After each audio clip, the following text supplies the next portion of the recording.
नमस्कार। आज नुआ वीडियो को स्वागत करुछि। आज अनुचिंता हेउछि चंदन को जेते घोरिले मध्य से केबे तार सुगंध हराई न थाए। ठीक सही परी जने ज्ञानी गुणी व्यक्ति को जेते अपमानित करिले सुद्धा से केबे तार ज्ञान हराई न थाए।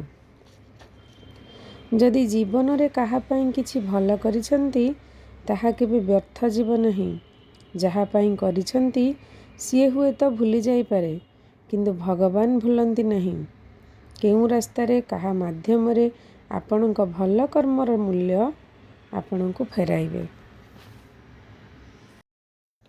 छोट छोट खर्चरू सावधान रुहंतु कारण एक छोट गर्त गोटे बड़ जहाज को भी बुड़ाई देई थाए। नारी जदि माँ होई थाए श्रद्धा कर, जदि स्त्री होई थाए मर्यादा दियो, जदि भौणी होई थाए स्नेह कर, जदि कन्या होई थाए गर्व कर, आ जदि किछि होई न थाए ताहले सम्मान कर। धन्यवाद। नमस्कार। जय जगन्नाथ।